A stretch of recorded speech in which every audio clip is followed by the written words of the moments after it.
Disclaimer, এই ভিডিওটি শুধুমাত্র এন্টারটেইনমেন্ট পারপাসের জন্য বানানো। ভিডিওটা দেখবেন, মজা নেবেন এবং ভুলে যাবেন, গায়ে মাখবেন না। তো 10 জন যদি কাস্টমার থাকে 15 জন ব্লগার। আচ্ছা, আর সে তারা এসে এক এক রকম কোশ্চেন করছে, এক এক রকম ভিড় করছে, এত সমস্যা হচ্ছে। আহারে কি সমস্যা হচ্ছে বাড়া, তোমাদের মতনই কেউ না কেউ এই সমস্যাটা তৈরি করছে। আর যেহেতু একটা রাস্তার উপরে যেহেতু হ্যাঁ টোটাল বন্ধ করতে চেয়েছি আপাতত। কিরে বোকাচোদা ব্লগাররা, আশা করি এবার তোদের শান্তি হয়েছে। তো নমস্কার বন্ধুরা, আশা করছি তোমরা সবাই ভালো আছো। আজকে আমরা কথা বলতে চলেছি রাজুদার ভাইরাল পরোটা নিয়ে। 3টে পরোটা আনলিমিটেড তরকারি, একটা সেদ্ধ ডিম, এক টুকরো পেঁয়াজ, একটা কাঁচা লঙ্কা, 30 টাকা, যাতে ট্রেনের টিকিটও হবে না।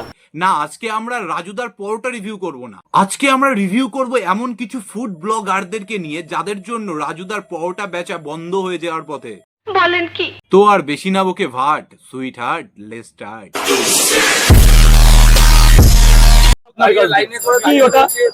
আমি ওটা নেব না, না না, কোনো ভালোবাসা না, ওটা কোনো ভালোবাসা কি নেব আমি? ওটা নিতে আমি কোনো সেলিব্রিটি না যে আপনার উত্তরই নেব। উরি বাড়া, রাজুদাকে উত্তরীয় দিয়ে সম্মান জানাচ্ছে কেন? রাজুদা কি বাংলার জন্য গোল্ড মেডেল জিতে আনলো নাকি? আমি বলুম না, আমার শরম করে। আমি একটা সামান্য পরোটা আলাম না, আমি নিতে পারবো না। আর এইসব ঝাটু ব্লগার যারা আজকে রাজুদাকে উত্তরীয় দিয়ে সম্মান জানাচ্ছে, কিছুদিন পরে এদের চ্যানেলেই ভিডিও আসবে রাজুদা এক্সপোজ, রাজুদা অহংকারে ডুবে গেছে, রাজুদা ব্লগারদের জন্য বড় হয়ে ব্লগারদের সম্মান করতে জানে না। তুমি অত ডেরামা করবে না, অত ডেরামা করছো কেন? কিসের ড্রামা? ফোনে ফোনে ধরে দৌড়াচ্ছ তুমি কেন? ভিডিও আমার অনুমতি নিয়েছো? কি অনুমতি দিলে তোমার? অনুমতি মানে? তোমার অনুমতি নিতে তার কি মানে? তুমি কি মেয়ে ছেলে, তোমার অনুমতি নিতে হবে? আরে কাকা, তুমি কি বারা খেপাচোদা আছো? শুধু মেয়েদের কাছ থেকে পারমিশন নিতে হয়, এটা তোমাকে কোন বোকাচোদা বললো? ভিডিও করতে আসছো কেন তুমি? রাস্তায় ইয়ে করছো, আবার বেশি কথা বলছো। তুমি আবার ভিডিও করছো? ভিডিও করতে পারি তোমার? কেন করতে পারো? করতে পারি তোমার? আর রাজুদা খুব শিগগিরই বুঝে গেল যে এরকম ভাবে যদি ফুড ব্লগারদের চাপ বাড়তে থাকে তাহলে তার ব্যবসা খুব শিগগিরই লাটে উঠবে। সেই জন্য সে হাত জোর করে ফুড ব্লগারদের বলল, সমস্ত ফুটবলারদের হাত জোর করে মাথা নত করে বলছি, আজ থেকে এই 28 তারিখ পর্যন্ত, 31 তারিখ কালী পুজো পর্যন্ত একটু অফ রাখতে। কারণ একজন করে এখানে আসে না, যেদিন আসে 10 জন আসে।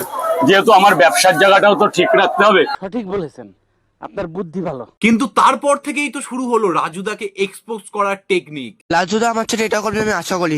লাজুদার দোকানে পলোটা কিনেছি, কিনে রিভিউ দেবো, রিভিউ দিয়ে দিল না, কয়েক রিভিউ হবে না এখানে। না লালুদা, তুমি এটা বলা একদম ঠিক করনি। তুমি বলা ভাইদাকে রিভিউ দিতে দিলে না। হ্যাঁ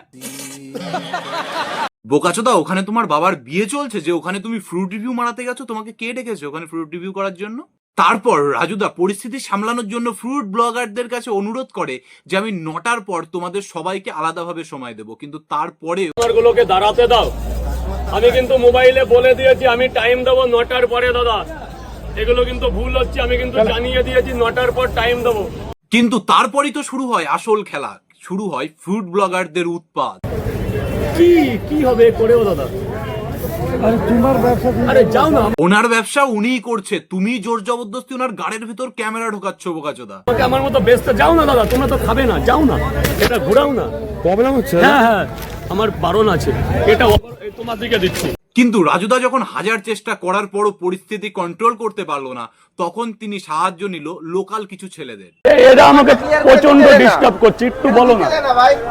কি বলবো দাদা? দাদা ভাই, আমি তোমার দুটো পা ধরছি দাদা ভাই, একটু আরে কি ও শুনছে না? ওরা একটু এসে বলো না দাদা প্লিজ।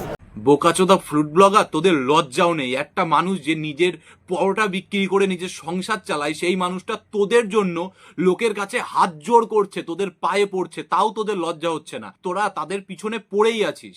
এবং অবশেষে এই ফ্রুট ব্লগারদের জন্য সেটাই হলো যেটা রাজুদা ভয় পাচ্ছিল। কিছু লোকাল মানুষ সেখানে রাজুদার উপরে কমপ্লেন করে রাজুদাকে সেখান থেকে সরিয়ে দেয় এবং রাজুদার দোকান বন্ধ করে দেয়। আমার কাস্টমার 10টা দেখলে বোলাঘাট থেকে তো 20টা। কই, আমি তো আজকে 12 দিন ঘরে বসেছিলাম, কোনো ফুটবলার তো একটা ফোন করনি যে তোমার কি দিন চলছে? দোকানটা খুলে পারলাম না, সব তো চলে এসছো, ভালো মন্দ জিজ্ঞাসা করা নেই, কেমন এসেই ক্যামেরাটা মারলেই হয়ে গেল। আমি তো একটা মানুষ না, আমি জন্তু জানোয়ার আছি। আবার কিছুদিন পরে তোরাই বলবি এই আমরা ফ্রুট ব্লগাররাই রাজুদাকে ভাইরাল করলাম, না হলে রাজুদাকে চিনতো কে? রাজুদা তো তোদের বাড়ি বাড়ি গিয়ে বলেনি যে আমার গাড়ির মধ্যে 100টা ক্যামেরা ঢুকিয়ে রাখো, সবসময় আমি হাগছি মুচ্ছি, ট্রেনে উঠছি নামছি, সেগুলোকে দেখাও। তোদেরকে রাজুদা বলেছিল? তোরাই রাজুদার কাছে গেছিস, রাজুদা তোর কাছে আসেনি। সঠিক বলেছেন। আর এইসবের মধ্যেই রাজুদাকে নিয়ে আর একটা মন্তব্য করে ওয়ার্ল্ডের বেস্ট পরোটাওয়ালা, দুনিয়ার সবচাইতে বিখ্যাত পরোটাওয়ালা, ফোনপে পরোটাওয়ালা। এই রাজু আগে বলতো 3টের সময় পরোটা বাজছে, এখন বাজছে বিকাল 3টে থেকে। মানুষগুলো অসুস্থ হতেও পারে কোনো সময়। আমি ওই পরোটাকে রাতের খাসি সকালে বাসি, রাতের ভাত সকালে পান্তা ভাত খেতে মানা করছি। তাই নাকি কাকু? তোমার তো মানুষের শরীর নিয়ে বিশাল চিন্তা, তাহলে মানুষকে এত এত ময়দা খাইয়ে আর তরকারিতে এত এত ফ্রুট কালার দিয়ে তুমি কনসা মানুষকে 100 বছর বাঁচার ওষুধ বিক্রি করছো? আর লাস্টে আমি ফ্রুট ব্লগারদের বলতে চাই, ফালতু কন্টেন্টের আশায় রাজুদাকে জোর জবরদস্তি করে ক্ষিপ্ত করে তুলো না। তারপরে সে কোনো বাজে কথা বলবে, তারপরে তোমরা সোশ্যাল মিডিয়ায় দেখাবে রাজুদাকে তোমরা এক্সপোজ করে দিয়েছি, রাজুদা আসলেই বাজে মানুষ। এইসব না করে রাজুদাকে একটু সাপোর্ট করো, সেই মানুষটা যাতে ওই রাস্তার থেকে উঠে একটা বড় দোকান তৈরি করতে পারে, সেই জিনিসটা নিয়ে ভাবো। তো আজকের ভিডিওটা আমি এখানেই শেষ করছি। আশা করছি ভিডিওটা তোমাদের ভালো লেগেছে। ভিডিওটা ভালো লাগলে অবশ্যই ভিডিওটা একটা লাইক করে দাও এবং চ্যানেলটা সাবস্ক্রাইব করে নাও এবং একটি সুন্দর কমেন্ট করতে ভুলো না। দেখা হবে আবারও একটা নতুন ভিডিওতে, তত সময়ের জন্য টাটা, বাই বাই।